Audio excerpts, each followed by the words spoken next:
Hello, everyone. Good evening, everybody. My name is Matt Donovan. I am the director of the Boutelle-Day Poetry Center at Smith College. I am so thrilled that you could join us this evening. This is such a wonderful turnout, too. And I am absolutely honored to again host Ada Limón here at Smith College.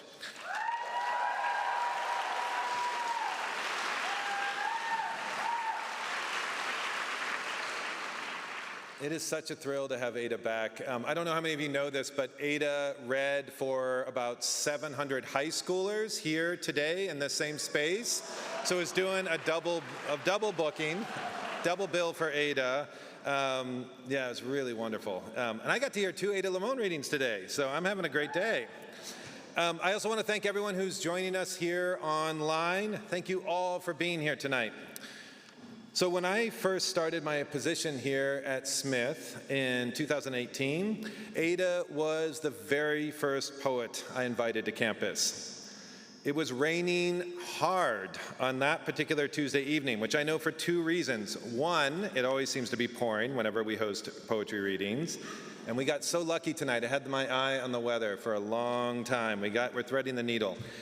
And 2, I distinctly remember rushing off to the campus bookstore and purchasing a somewhat ridiculous oversized golf umbrella in the hopes of keeping Ada dry. Since then, whenever it rains on campus, which is, to be honest, really frequently, I carry with me what I've come to think of as the Ada Limón umbrella. Since that first visit to Smith, the other thing that I've come to think about as the Ada Limón umbrella is the poetry of Ada Limón. Like many of you, I'm sure, her work has not merely buoyed me over the years, but often felt like a vital necessity.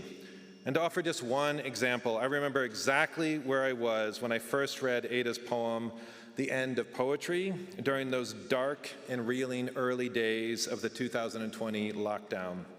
And that piece seized me like nothing else I had read since the pandemic began. It is so wonderful to have her back. So I have a few announcements and thanks to offer before I have the honor of introducing Ada this evening. I first want to thank wholeheartedly the co-sponsors of this evening's event. So thank you to the Smith College Lecture Committee, the programs in Latin America and Latina Studies, the Study of Women and Gender, and the Department of English Language and Literature.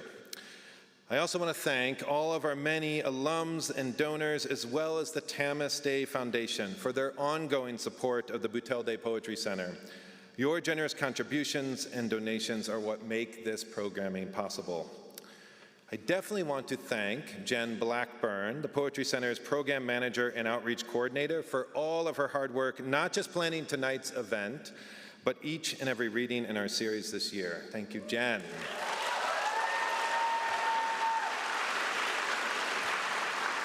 And somewhere, I'm not sure where, this is the final reading for the Poetry Center's core interns, SJ and M, who have worked hard all year long to help us produce and promote our events. SJ and M, where are you? There they are! You will be deeply missed. We're so grateful for all of your help. Thank you. I want to thank Klondike Sound for recording and streaming tonight's reading. And I want to this is the last time, I want to remind my reading contemporary poetry class to please remember to scan those QR codes one last time before leaving JM Green. The codes will be posted at the end of the event. They'll be back there in the atrium. You will find them. Far more importantly, for English 112, I just want to thank all the students in my class for your wonderful discussions of poetry this term. I have so loved working with you, and thanks to all of you as well for contributing so many excellent questions for me to include during my discussion with Ada tonight. So thank you, English 112. So also, can we applaud for them? They're kind of great. Yeah. So I don't know if many of you saw this coming in, but also available out there in the atrium at our intern table out there is our brand new limited edition poetry broadside featuring artwork by Barry Moser, who's sitting right here. And if we applaud, he'll get really embarrassed.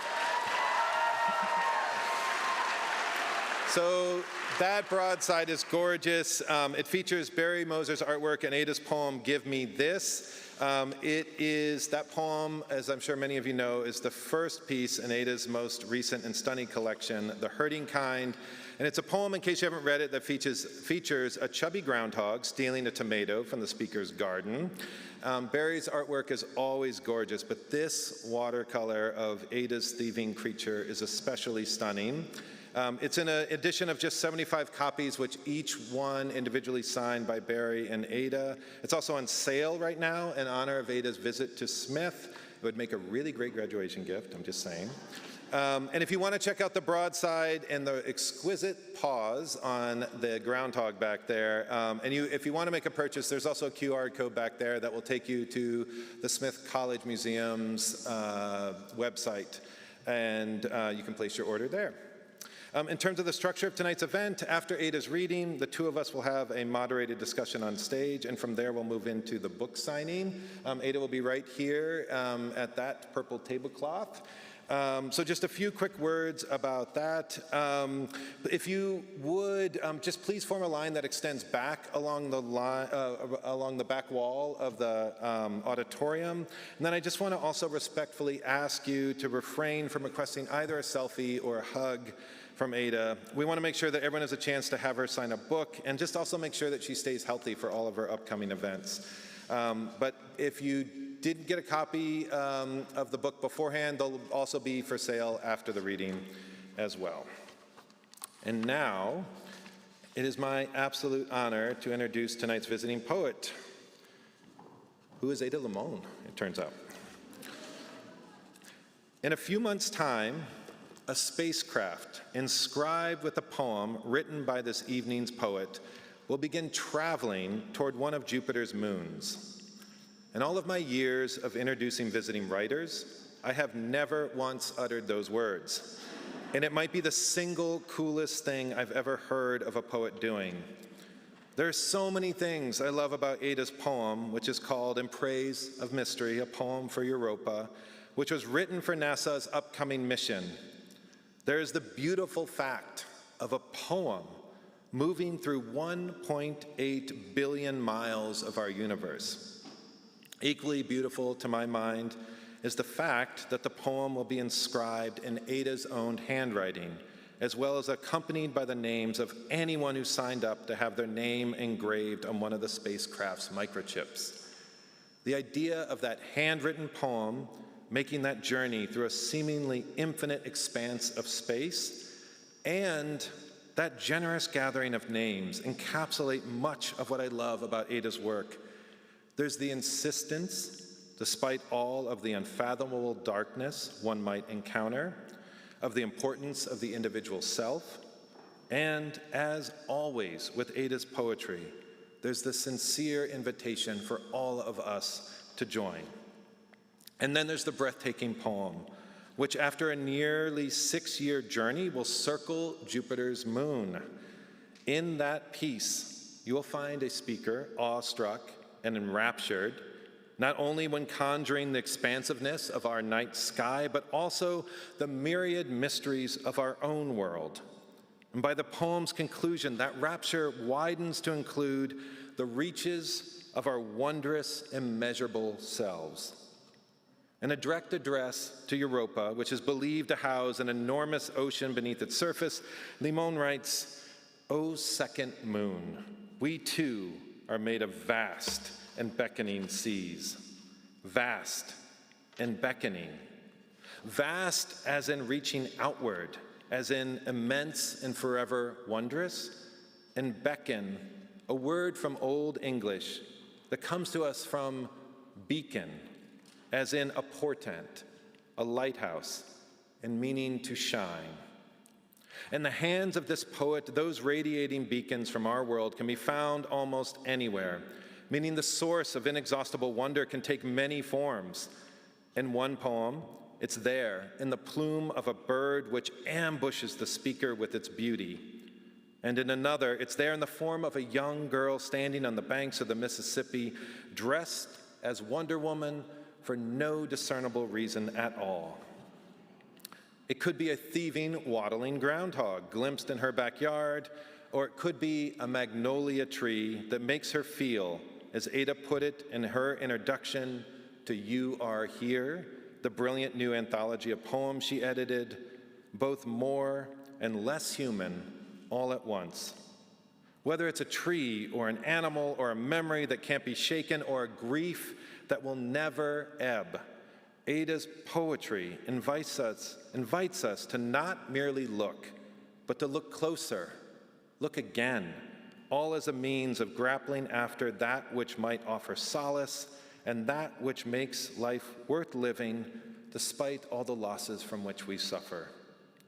More than any other poet I know, Ada is a writer who uses her words to seek human connections, to build community, to share moments of grace and grief and joy, which in the end is what poetry is actually about. Poetry is just the shadow of the dog, the poet Charles Wright once wrote. It helps us know the dog is around, but it's not the dog. The dog is elsewhere and constantly on the move. That dog, with a capital D, is what all of Ada's writing seems to be working toward. Take, for instance, her stunning poem, The End of Poetry, which unfolds as a single sentence in gorgeous clause upon clause, and its hope to find authentic human connection instead of yet more words. Then again, Ada is the kind of poet for whom the dog, as the embodiment of life's larger mysteries, could also take the form of an actual dog. Perhaps, for instance, Ada's own beloved pug, Lily Bean, a source, as many of you likely well know, of boundless wonder in herself. Ada Limón is the author of 6 books of poetry, including The Carrying, which won the National Book Critics Circle Award for Poetry. Her most recent book of poems, The Hurting Kind, is out, of course, from Milkweed. She is the 24th Poet Laureate of the United States. As the Poet Laureate, her signature project is called You Are Here, which focuses on how poetry can help connect us to the natural world. In October of 2023, she was awarded a MacArthur Genius Fellowship, and she is a Time Magazine Woman of the Year. In June of 2022, Librarian of Congress Carla Hayden appointed Ada to be the 24th Poet Laureate Consulate in Poetry, also known as the U.S. Poet Laureate. This position has existed as part of the Library of Congress for over 80 years and was named by an act of Congress. And to find out more about the laureateship, you can visit the library's website. But for now, please welcome me in joining and welcoming Ada Limón.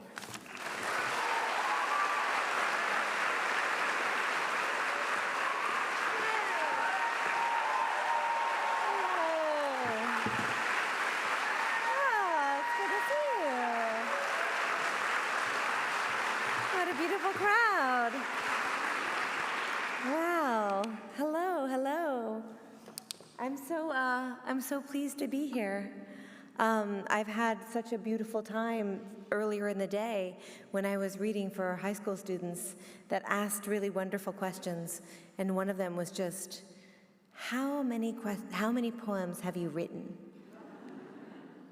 And I really had to think about that, and I thought, thousands. I think I've written thousands of poems. I've thrown a lot of those poems away. But it is a testament, that kind of question, to think and reevaluate and look at your life. And even when I was here at Smith in 2018, I had so many thoughts about what was next. And never in my life would I have thought that I would be the 24th Poet Laureate of the United States. Absolutely never. Yeah. Thank you. And so it's just a joy in so many ways to be here and to return to this really special place that I think does so much to lift up and celebrate the art of poetry. I'm going to read a few poems for you tonight. I'm thinking it's going to be around 13. I would love to give you an exact number, but I just don't know yet. I just have to feel it out. But I wanted to begin with this poem because as Matt was giving that beautiful introduction, and I was sitting on a very, very small chair back there, it's like a child's chair. It was kind of delightful. I was thinking about the laureateship, and that in order to do this role, one of the things that you do is bring all the laureates with you. And I think about Gwendolyn Brooks, and I think about Natasha Trethewey, and Elizabeth Bishop, and most recently Joy Harjo, and Tracy K. Smith. And when I move in this role, I move with them, and I hold them in my heart. And so I thought I would begin with this poem, which is a poem that is the first poem of my book, Bright Dead Things. How to triumph like a girl. I like the lady horses best, how they make it all look easy. Like running 40 miles per hour is as fun as taking a nap or grass. I like their lady horse swagger after winning. Ears up, girls, ears up. But mainly, let's be honest, I like that they're ladies. As if this big, dangerous animal is also a part of me. That somewhere inside the delicate skin of my body, there pumps an 8-pound female horse heart. Giant with power, heavy with blood. Don't you want to believe it? Don't you want to lift my shirt and see the huge, beating genius machine that thinks, no, it knows it's going to come in first.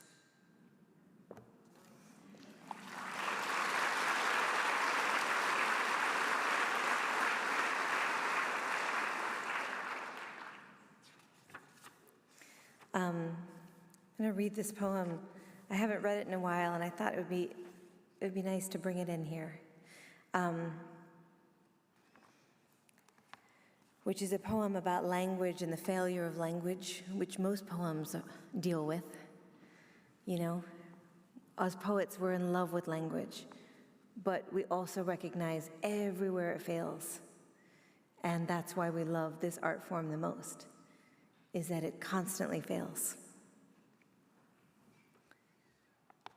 What it looks like to us and the words we use.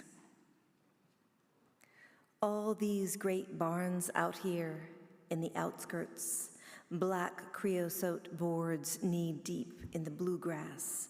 They look so artfully abandoned, even in use. You say they look like arks after the seas dried up. I say they look like pirate ships. And I think of that walk in my valley where Jay said, "You don't believe in God?" And I said, "No. I believe in this connection we all have to nature, to each other, to the universe." And she said, "Yeah, God." And how we stood there, low beasts among the white oaks, Spanish moss and spider webs, obsidian shards stuck in our pockets, woodpecker flurry, and I refused to call it so. So instead, we looked up at the unruly sky, its clouds and simple animal shapes we could name, though we knew they were really just clouds, disorderly and marvelous and ours.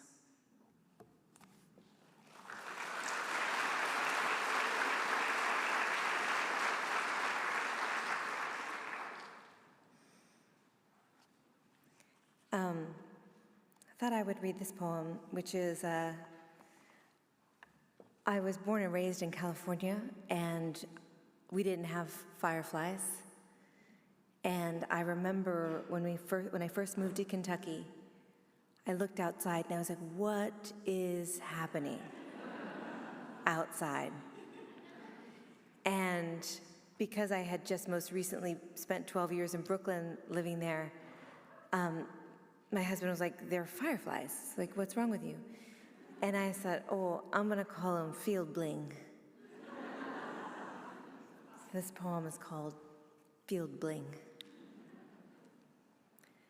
Nights when it's warm and no one is watching, I walk to the edge of the road and stare at all the fireflies.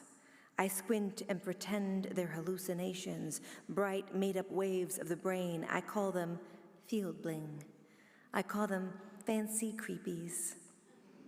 It's been a long time since I've wanted to die. It makes me feel like taking off my skin suit and seeing how my light flies all on its own, neon and bouncy like a wannabe star.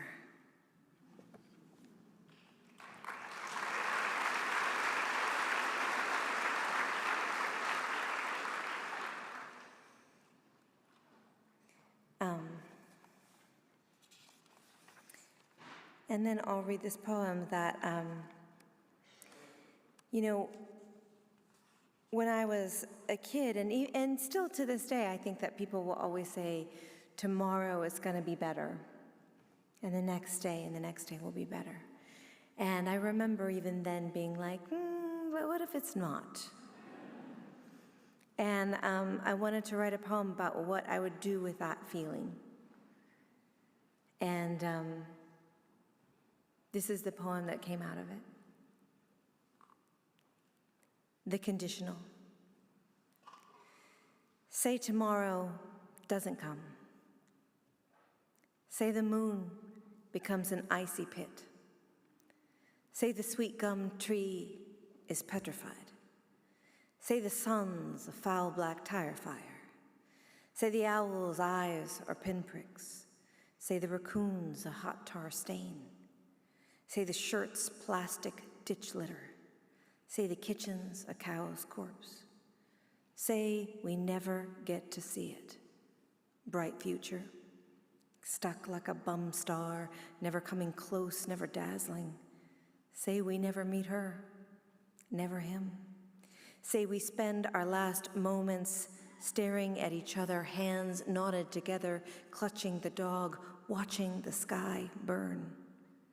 Say it doesn't matter. Say that would be enough. Say you'd still want this, us alive, right here, feeling lucky.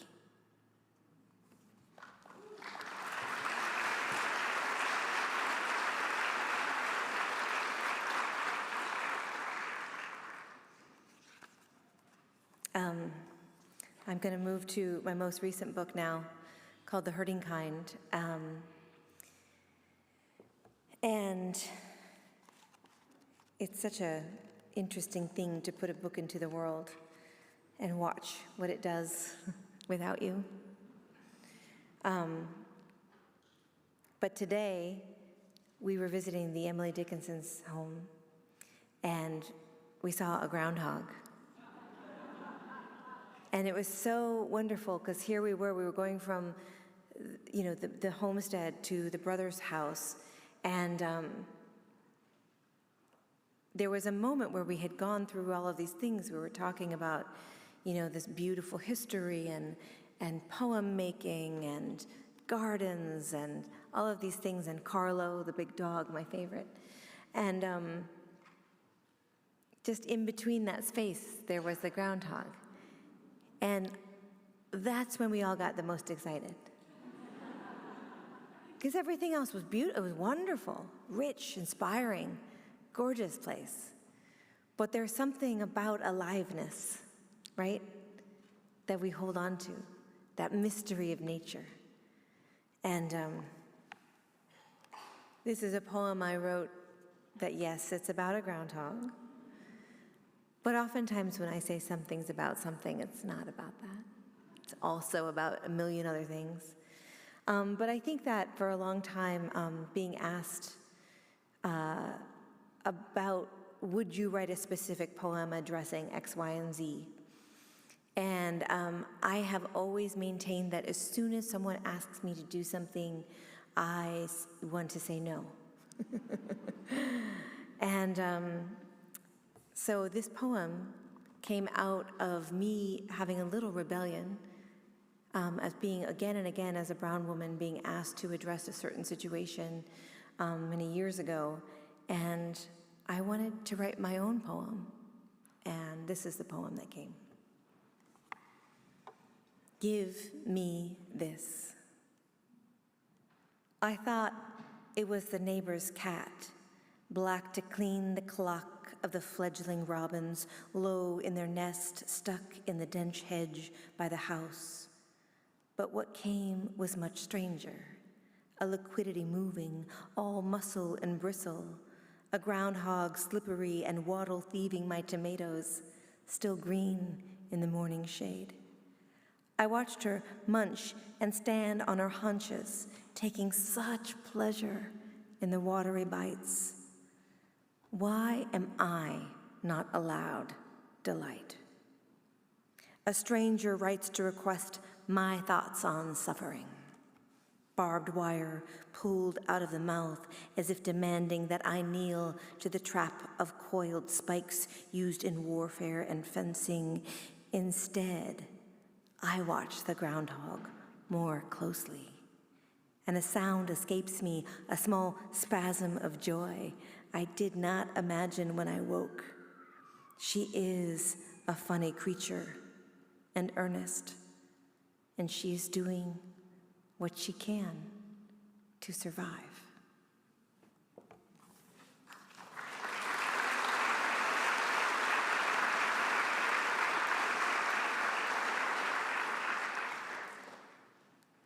This is a short poem. Do I need to? I don't think I. No. Oh, sorry. I just had a conversation with myself. How are you all? Oh, thank you. It's very good to see you. Swear on it. Loosen the thin threads spooling in the rafters. Invisible nests in night's green offerings. Divide and then divide again. American linden looming over the streetlights. So much taller is the tree. So much taller is the tree.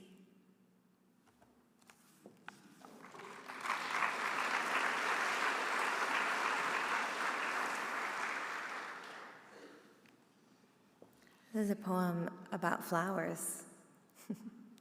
Every time I say that, I'm like, it is about flowers, but it's also not about flowers. Yeah. In the shadow, the wild pansy shoves its persistent face beneath the hackberry's shade. True plum and gold with the alternate names Johnny Jump Up, Heart's Ease, or my favorite, Love in Idleness. I bow closer to the new face. I am always superimposing a face on flowers. I call the violet moon vinca the choir. And there are surely eyes in the bird eye speedwell, and mouths on the linear leap snapdragon. It is what we do in order to care for things, make them ourselves, our elders, our beloveds, our unborn. But perhaps that is a lazy kind of love. Why can't I just love a flower for being a flower? How many flowers have I yanked to puppet as if it was easy for the world to make flowers?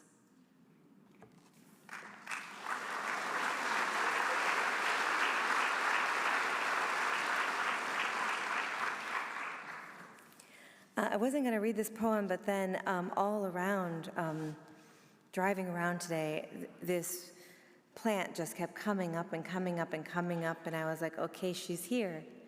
And this is a poem I wrote for my stepmother, who died in 2010 of colorectal cancer, and it's a prose poem, and it's about that beautiful plant that you see everywhere, the first yellow of spring, Forsythia.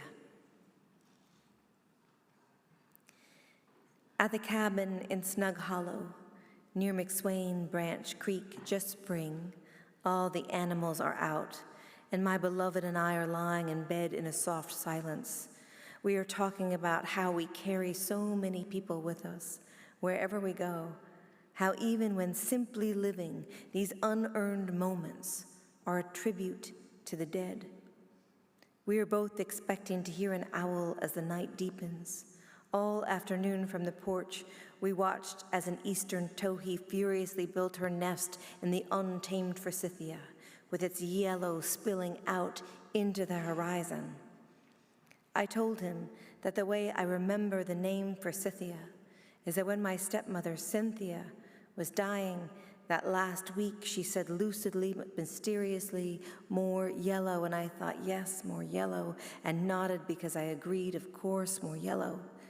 And now, in my head, whenever I see that yellow tangle, I say, "For Cynthia, for Cynthia, for Forsythia, Forsythia, more yellow."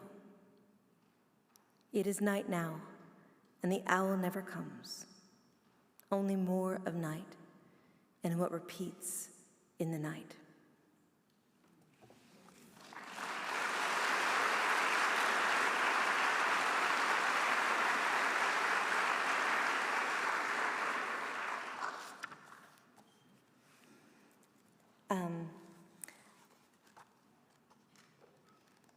Oh, yeah. So many things to say. I made the mistake of looking at the clock. I'm just going to pretend I didn't look. I'll probably read 7 more poems.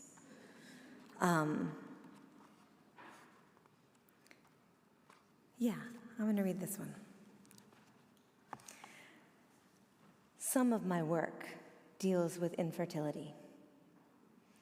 That was what, did you hear when I said, "Oh, wow," to myself earlier? That was like, do I want to have that conversation? The speaker could not have a child.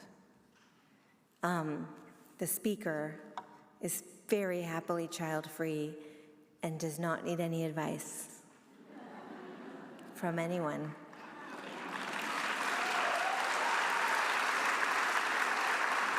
So,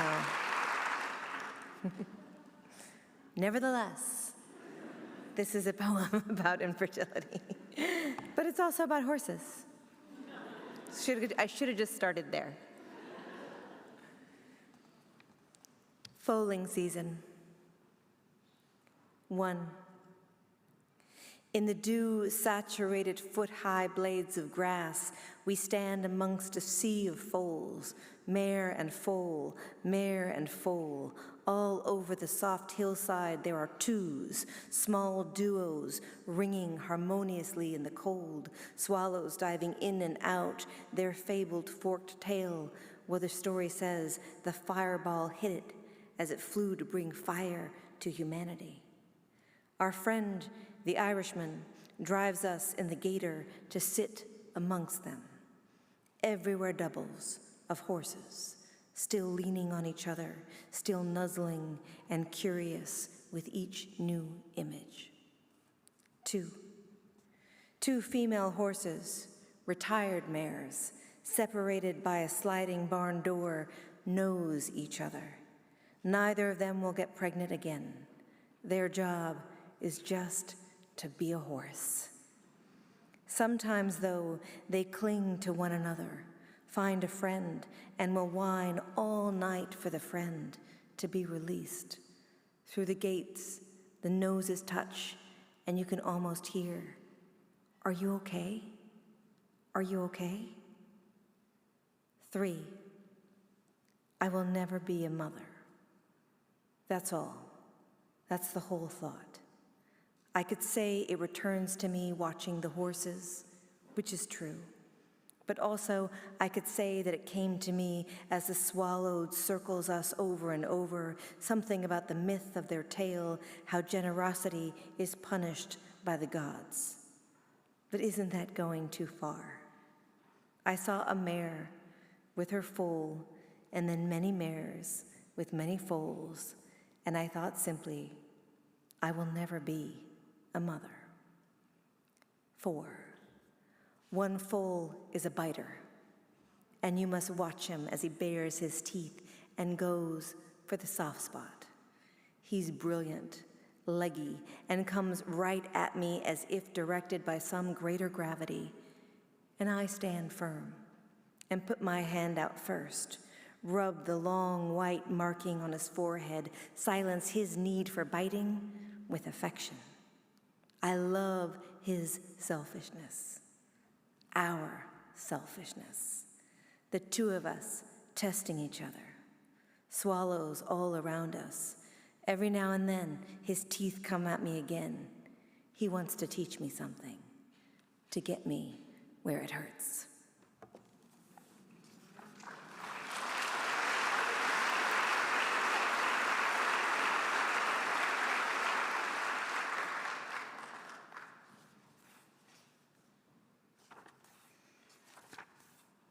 Just a few more poems. Doing okay? Okay. I read this poem earlier today for the high school students, and I said that when I was 8 years old, my parents got divorced, and I had a woman come up to me and say, "I'm so sorry you're from a broken home now." And even as an 8-year-old, I knew that there was something wrong with that phrase. But during the pandemic and the early days when we were all so isolated, I felt like it was time to reimagine all the old myths that were no longer helpful, to just shed them. And I thought of what she said. Isn't that funny? So many years later. I won't tell you how many years. I'm very young. But I thought, no, it wasn't broken. So to all of you who may or may not have had this experience, this is for you. Joint custody. Why did I never see it for what it was? Abundance. 2 families, 2 different kitchen tables, 2 sets of rules, 2 creeks, 2 highways, 2 step-parents with their fish tanks, or 8 tracks, or cigarette smoke, or expertise in the recipes, or reading skills. I cannot reverse it, the record scratched and stopping to that original chaotic track. But let me say, I was taken back and forth on Sundays, and it was not easy. But I was loved each place. And so I have 2 brains now, 2 entirely different brains. The one that always misses where I'm not, and the one that is so relieved to finally be home.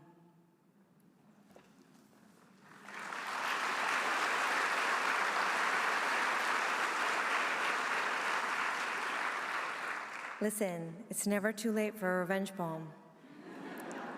It's never too late. All right, I think I've lost count, but let's say 4 more. How's that? Poet math. Poet math is just non-existence. We're like, yeah, 2, 7, 25, 6. That's how I count. This is a prose poem about birds. It's not about birds. Calling things what they are. I pass the feeder and yell, "Grackle party," and then an hour later I yell, "Morning dove after party." I call the feeder the party and the seed on the ground the after party. I'm getting so good at watching that I've even dug out the binoculars an old poet gave me back when I was young and heading to the Cape with so much future ahead of me, it was like my own ocean. "Tufted titmouse," I yell, and Lucas laughs and says, "Thought so," but he's humoring me. He didn't think so at all. My father does the same thing, shouts out at the feeder, announcing the party attendees. He throws out a whole peanut or two to the Stellar's jay, who visits on a low oak branch in the morning. To think, there was a time I thought birds were kind of boring. Brown bird, gray bird, black bird, blah, blah, blah bird. Then I started to learn their names by the ocean. And the person I was dating said, "That's the problem with you, Limón. You're all fauna and no flora." And I began to learn the names of trees. I like to call things as they are. Before, the only thing I was interested in was love, how it grips you, how it terrifies you, how it annihilates and resuscitates you. I didn't even know then it wasn't even love I was interested in, but my own suffering. I thought suffering kept things interesting. How funny that I called it love, and the whole time it was pain.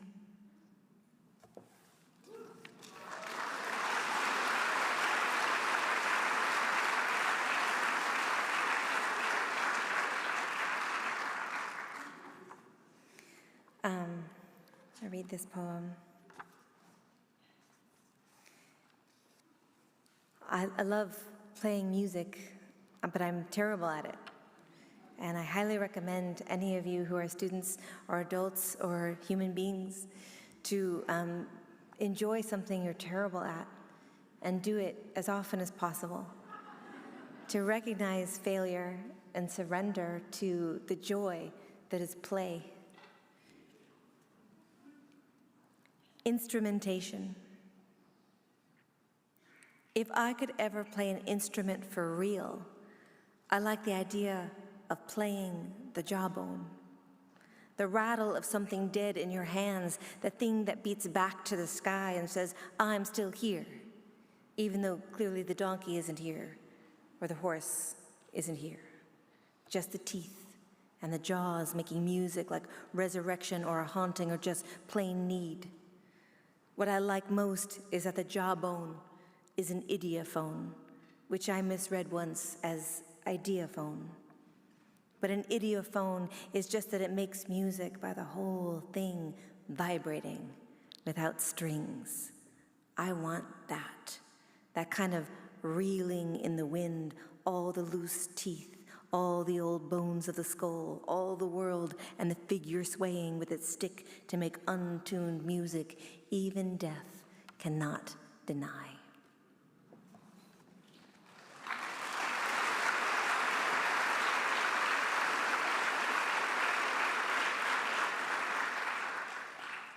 So I'll close with two poems.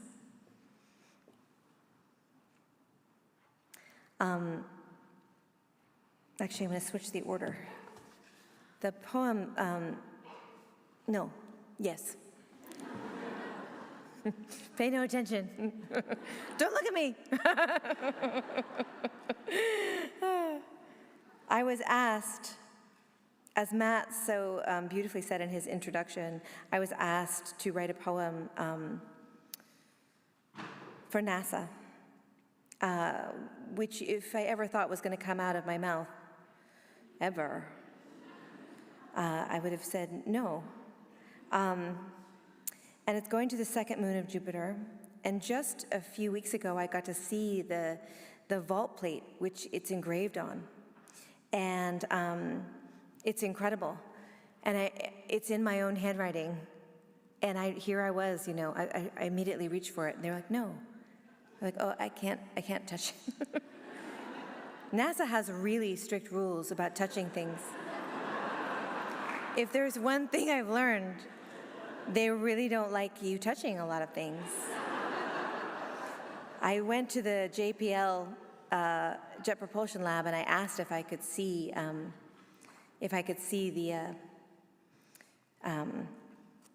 clean room. We got to see the clean room. I get to see it being built, and I was like, "Can I go in there?" They were like, "No." What part of you thinks you can go into the clean room? I was like, I don't know. You asked me to write a poem. like, what part of you thought you could ask me to write a poem? Can I go in there? But it is really an incredible thing. And in October, when it launches, October 10th, I will read it. I'll go to the Kennedy Space Center and read it as the spacecraft takes off. You know, they believe this is a moon that they've been interested in. You know, Carl Sagan was interested in this moon. The chief scientist, Bob Pappalardo, has been working on this forever, for over 30 years. And it's primarily because of their interest in water. It's an icy moon. It's almost entirely water. And I had this prompt, which was just to write this poem. I knew it couldn't be long, because you can imagine they couldn't make a second spacecraft to carry my poem. But of course, when I thought about going outward into space, I had to return to this Earth.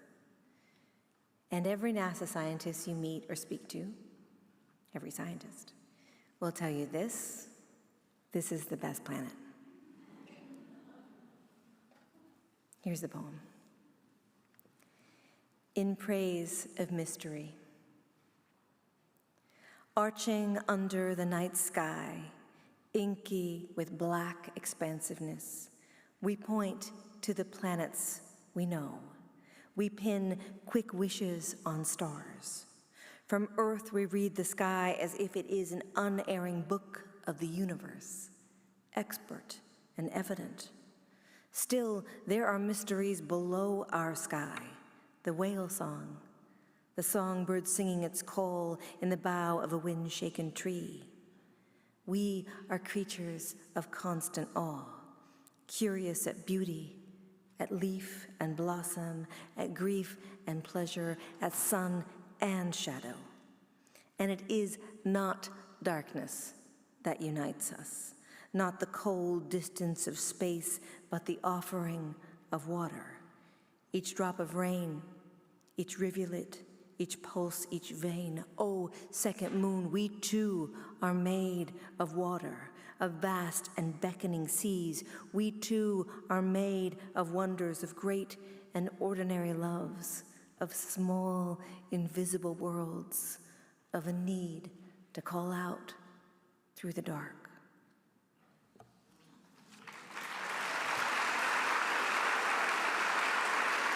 Thank you.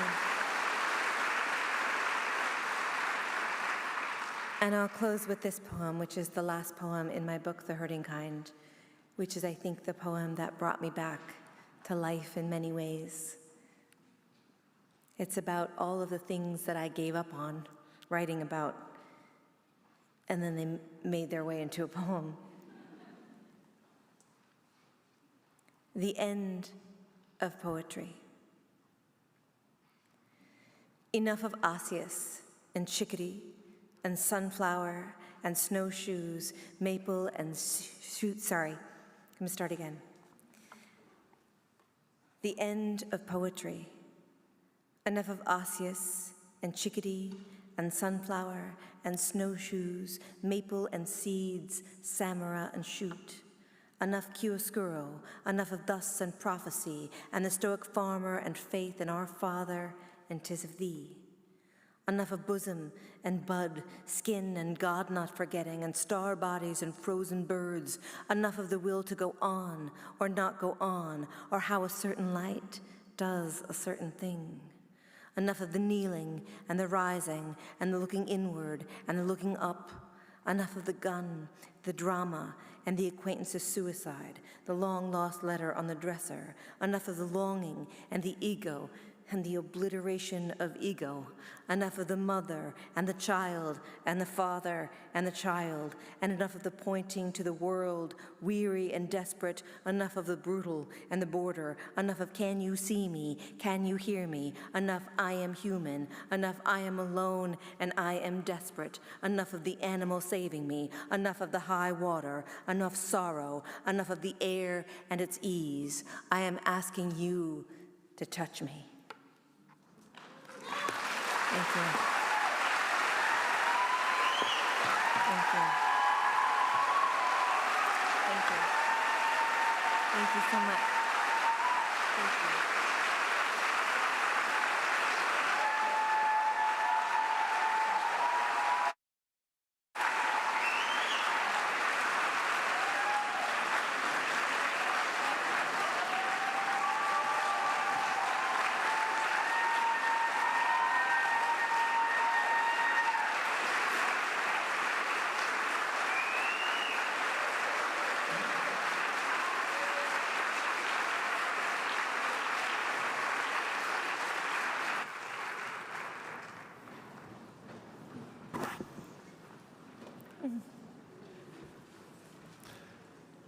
That was so beautiful.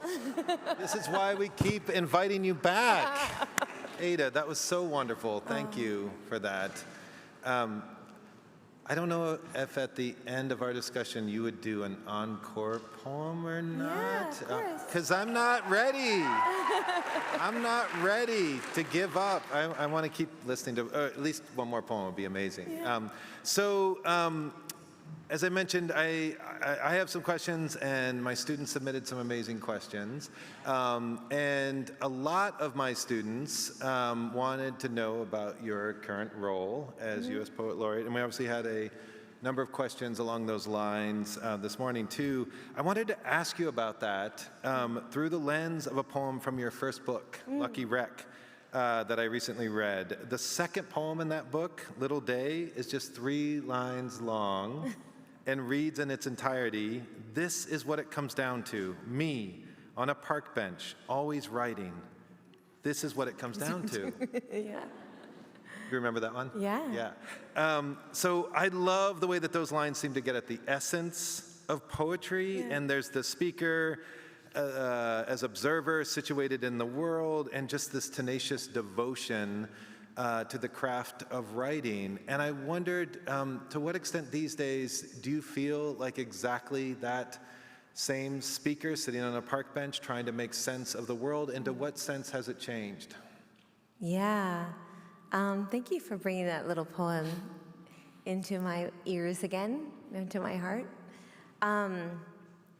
You know, not only do I feel like I'm the same person that wrote Lucky Wreck in that poem, but I think I was the same person that first discovered a poem and how it was made when I was 15. And I think I'm the same person that used to go across the street from my house and look at the creek and decide I wanted to devote myself to attention, to paying attention.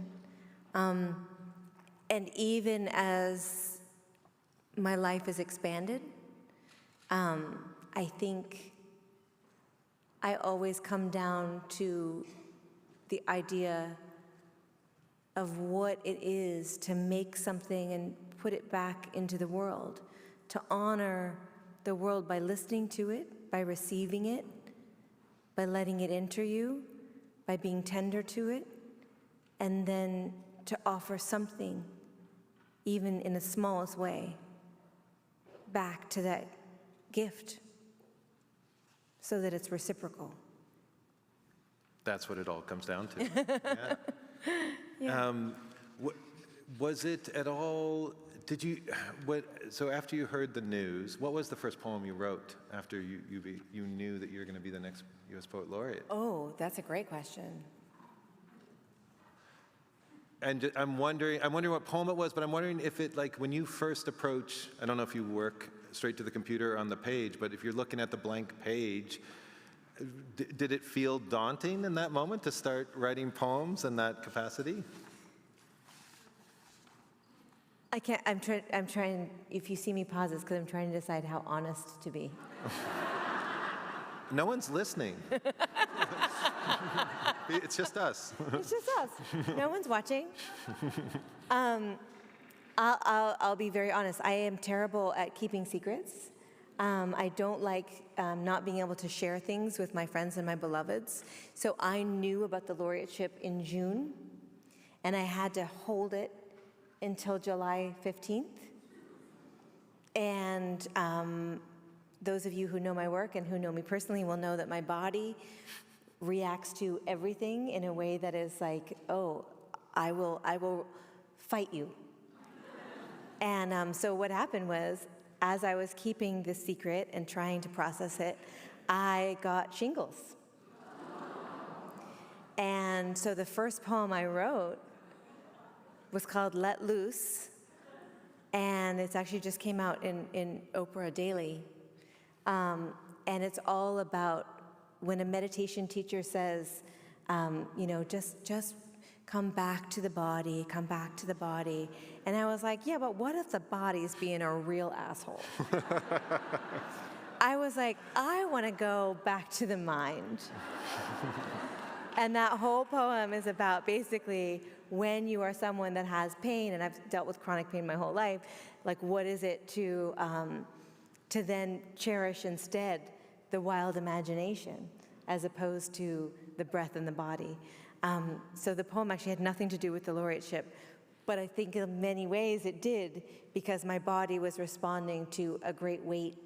And once I was able to share the news and absorb things, and I'm just a community person. And so holding that to myself, which I was asked to do, my body didn't want to do that. That's so wonderful. I mean, it just sounds... Is it wonderful? It no.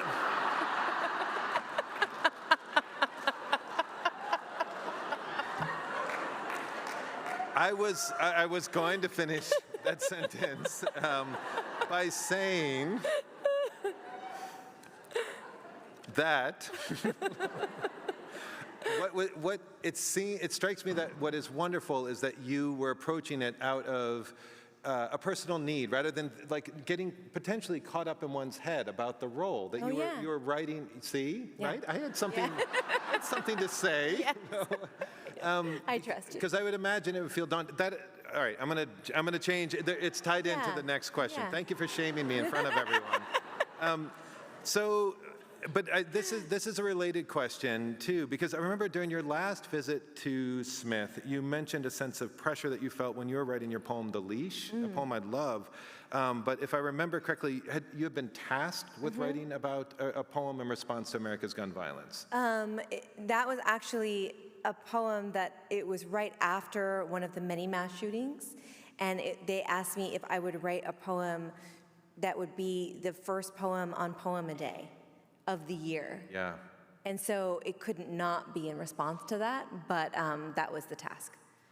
And I can only imagine that since becoming U.S. Poet Laureate, that the pressures might feel compounded all the more since stepping into this national role. The way you introduced Give Me This seemed to be a kind of answer to that as well. But I think what a lot of my students wanted to know is, how do you strike that balance between an allegiance to personal expression and addressing broader societal issues in your poetry? Yeah.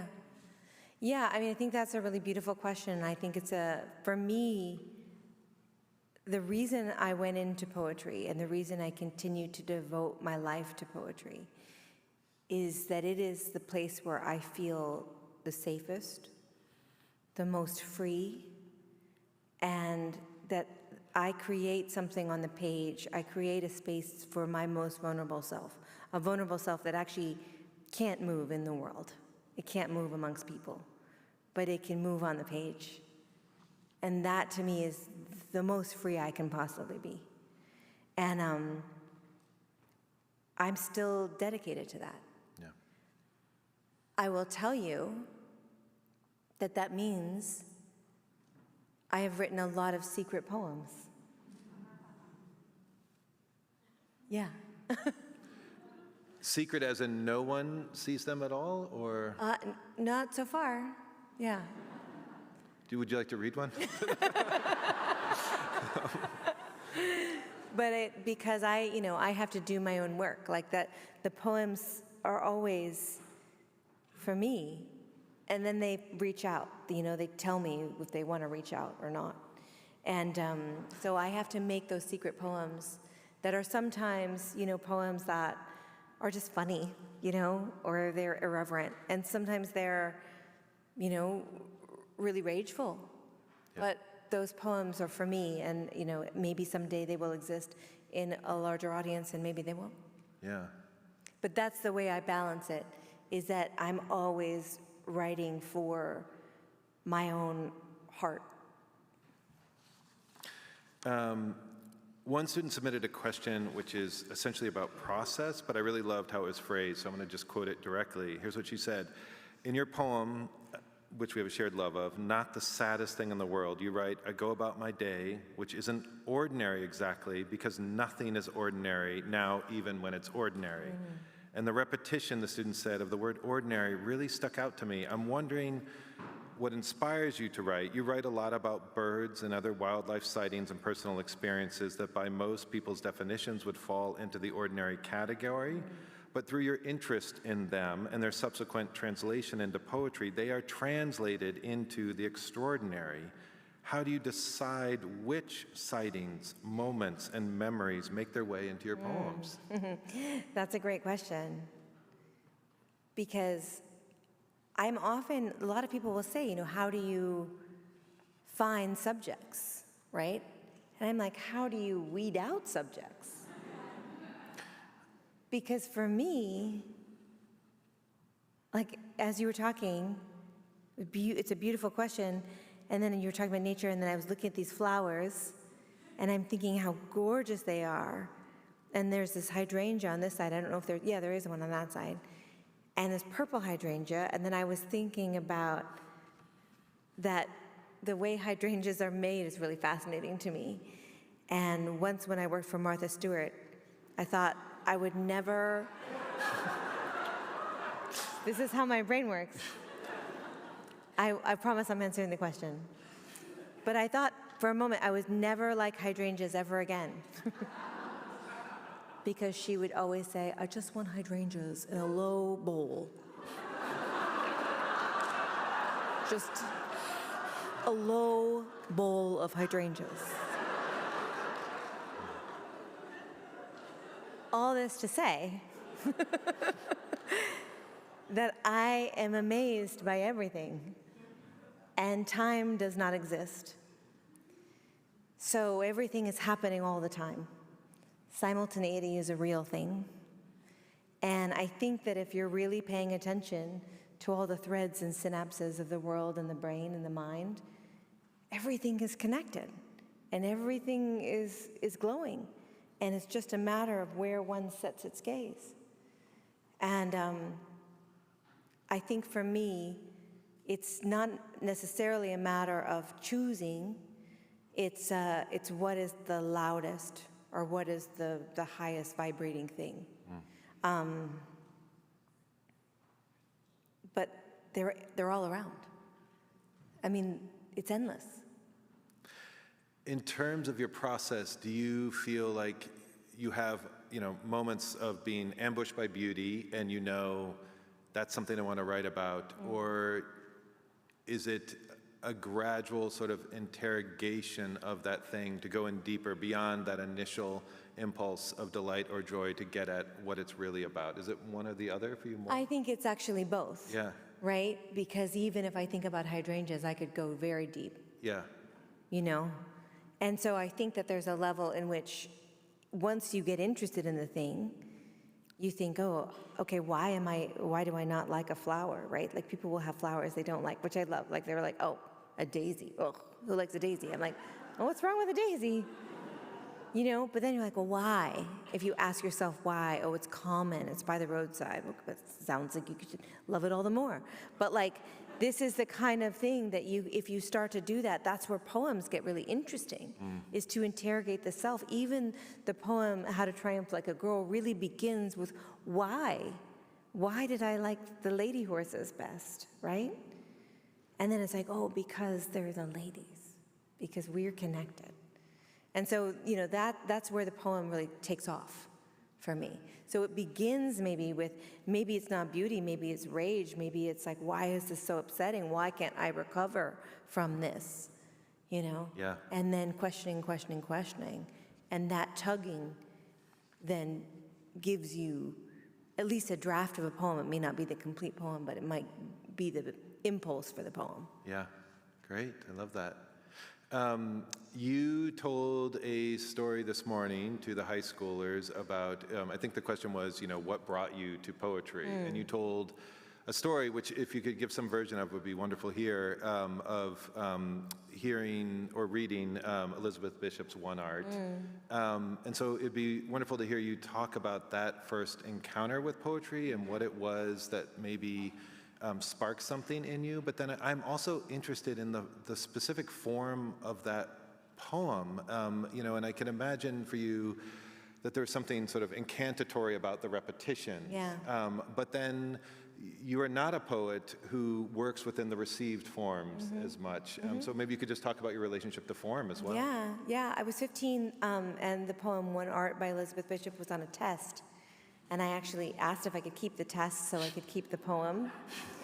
And Mrs. Lale was like, okay. And I love the poem so much, and I didn't know what a villanelle was.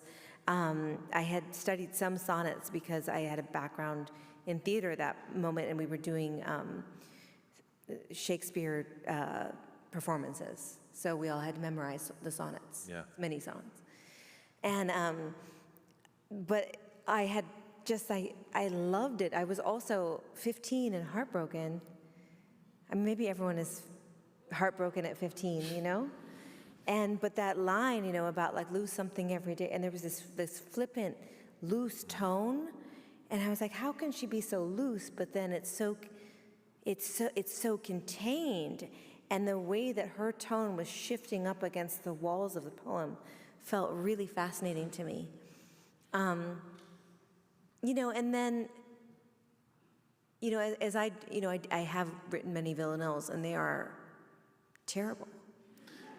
And I think partly because I love that poem so much that I'm like, why would you ever write another villanelle? Like, it's just, the thing about that poem is like, not only is it an incredible work of craft, but it's a queer poem written to her lover, and her lover came back. Like, it's a successful love poem. Like, she wrote this poem, and the woman came back. Like, I think 15-year-old me knew that in some way. I was like, this is something I need to pay attention to. But the fact that it was a love poem, like, I knew that much. And so I think that I might not work in the received forms like a villanelle. I definitely write lots of sonnets. But I think that the form is always there. The container is always there. It's just a matter of me listening for it. It's definitely more of a amorphous way of looking at forms and containers. Yeah. But yeah, not yet. I mean, maybe that would be maybe my next thing will be I just write villanelles. Yeah. Can we talk NASA for a minute? Sure. Beyond you trying to smudge things with your fingers and break into the clean room. I wasn't smudging. I was trying to touch them. I think that's why they didn't want you to touch it. They weren't just being cruel and restrictive. But did you get the invitation through an email? Yeah. Okay, so you get an email from NASA saying we would want you to do this. Yes. So could you just talk about how that moment felt for you, and then also, what did you think as you started to think about it, or as you started to put words down on the page, what did you think you would want to try to do with that poem? And maybe another way to think about it is or ask about it is, what was something that you wanted to make sure you didn't do in the course of writing that poem? Yeah, the email was really interesting because it had a great first line. It just said, it was actually to Brett, who works at the Library of Congress, for me. And it said, hey, Brett, Bert from NASA here. And I just loved that phrase, like, Bert from NASA here, like, okay. Yeah, like if my name was Bert and I worked for NASA, I would just walk into a room, I'd be like, Bert from NASA here. I love it. No, but they were really, it was quite interesting. They were very nervous on whether or not I would say yes, which was like, they were really, offering me like, okay, here's what we would want you to do. Could you possibly? And I was just like, I grew up loving space. I love Star Trek. I love Star Wars, and so to me, it was just very exciting. And I also think it's really important right now to unite science and art. And I think that we're having, as we see, a real crisis when it comes to people bifurcating us. And I think that I was very interested in doing the project. I immediately panicked. And I wrote about 18 drafts. And I walked into the kitchen and I read it, like the 18th draft to my husband. And he said, you need to stop writing a NASA poem and start writing a poem you would actually write. Wow. And it changed everything. And he was so right. He was so right. And I just was like, I said, stop. And he was like, I don't mean to. I was like, no, I know exactly what to do. Like I went back and I rewrote everything. And that's what it was. I was trying too much to go outward, and I really needed to go inward, which was to the earth. And so that's really where the poem took off for me, which was to love and recognize the wonders of this planet and the urgency of this planet at this moment, which is in that poem. Yeah.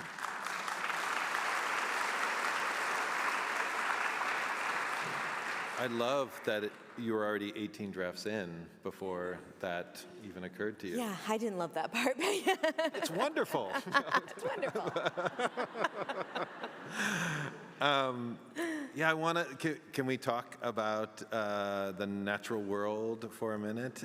So a number of students had questions related to your love of nature.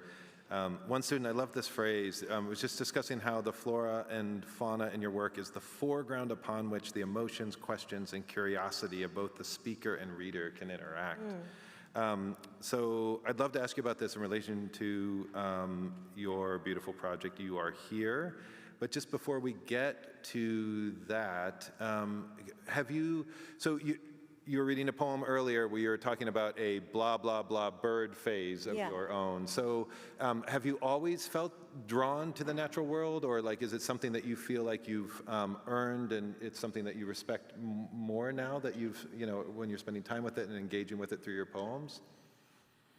I think that I've always been interested in it, and I've always admired it. I've always felt most myself, I think, in nature.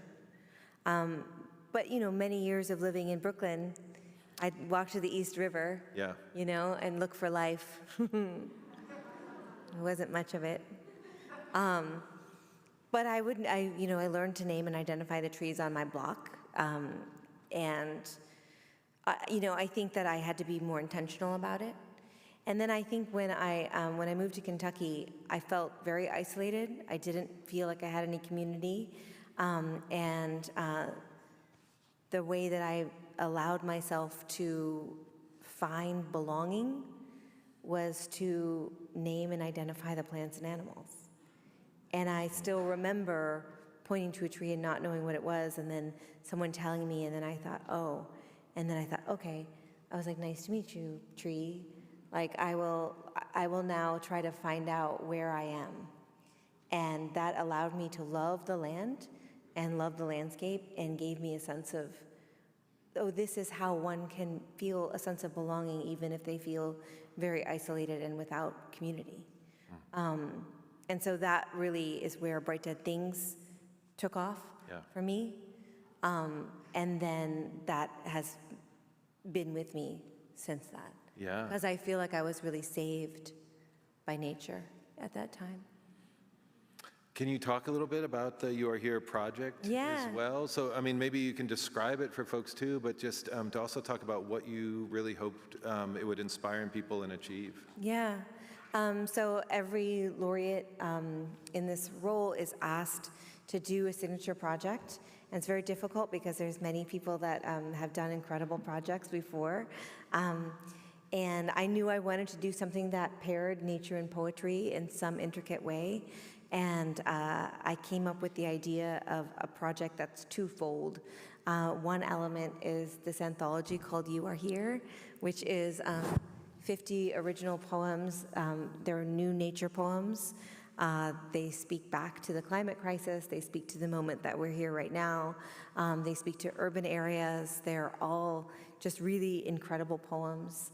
And they were all, this is the first time these poems have been seen. They're all originals. And then the second part of this project is I'm working with the National Park Service and the Poetry Society of America to put iconic poems into 7 different national parks around the 7 different regions of the national parks in the country. And there are these large installations, which are essentially sort of oversized picnic tables that you can gather around, and these beautiful poems will be on it.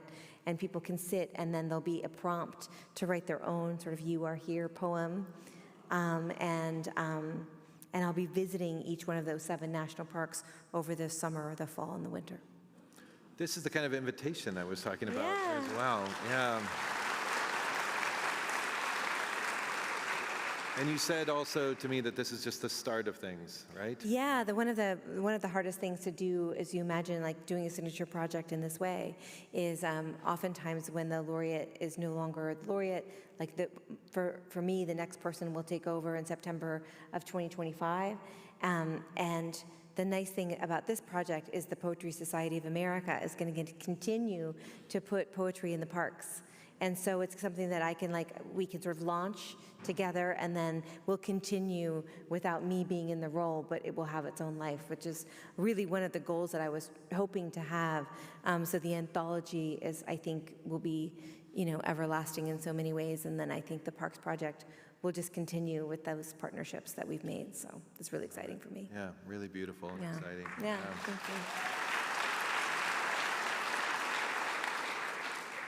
you. You had mentioned earlier working for Martha Stewart. I have many questions about that I'm not going to ask. All of us have many questions, I'm sure. Instead, I want to end my part of things with just one more question, and then if you would honor us with 1 or 2 more poems, if that's okay, that would be wonderful. So in a recent interview, you were asked about the role of poetry, and you said something that I just thought was really beautiful. You said, I keep throwing your words back at you, if there's one thing I keep coming back to, I believe that art and poetry in particular can make you feel something, anything. It's not always a soothing feeling. Most times it's actually more of a disruption, a piercing of the thick armor we must wear to move through life. But we need that disruption, the reminder of our humanity, of our desires, rage, and our tenderness. So I love that quote so much. I was interested in thinking about it in relation to the final poem in The Hurting Kind, The End of Poetry. That poem is propelled by a need to disrupt poetry for the sake of human contact, and yet you're also talking about, I think, claiming really beautifully that poetry itself can serve as a disruptive force and remind us of our human desires. So could you just talk a little more about poetry as a disruptive force? And then also a related question from the class was, in those moments when poetry doesn't seem to offer everything you might need, what keeps you coming back to it? Yeah.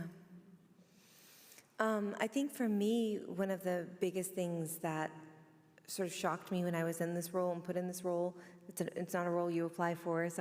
They just give it to you. They ask you to do it. Was that people would say, "No, how do you think poetry can save the world?" And you'd be like, on MSNBC, you'd be like, is poetry supposed to save the world? And I think that the biggest thing that I really return to is that it is supposed to open us. It is supposed to make us feel. And I think for the most part, in order to live our lives, we have to numb ourselves to get through from the morning to evening, to get through from Monday through Friday. There's a numbing that happens. There's a numbing to the news. There's a numbing to our own pains, private and public. And I think that the poetry is a way of opening that again. And I think that it's very dangerous if we don't open ourselves. And so I think that I keep coming back to that again and again, is that even if it doesn't make you feel happy or soothed or comforted, or even if it doesn't make you feel what the author wants you to feel, it may just be like, oh, it reminds me that I have access to the full spectrum of human feeling. And I think that's really important and valuable right now, at a time where it is not only easier, but sometimes very necessary to shut down. Yeah. Yeah. Yeah. Yeah. Beautiful. Yeah.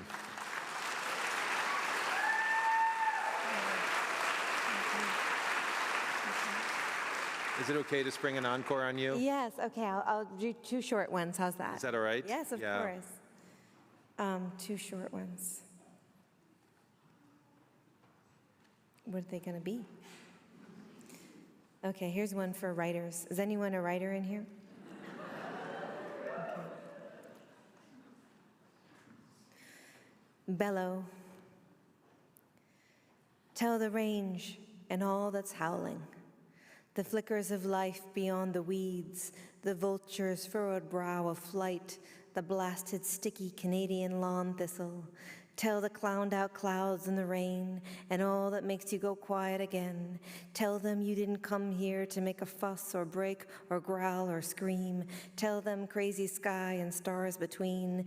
Tell them you didn't come to disturb the night air and throw a fit. Then get down in the dark and do it.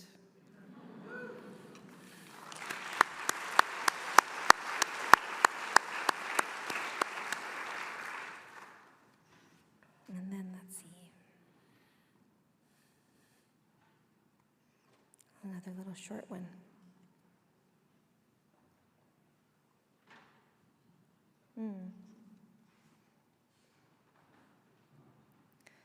Which would it be? Oh, I just made like a very interesting sound. What would it be? What's that? Oh, okay.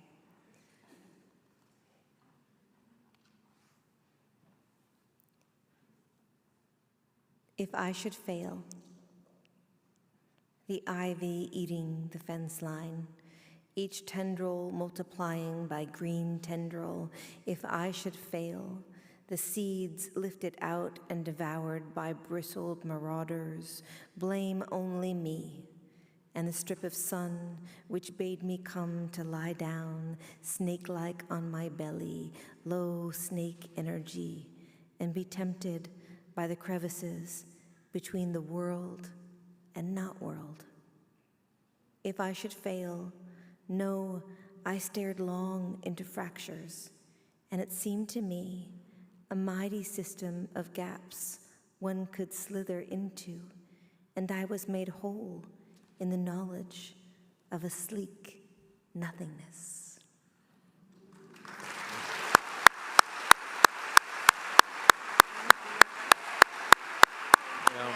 Ada, thank you so much. It is such an honor to have you back here. Thank you for that beautiful, beautiful reading.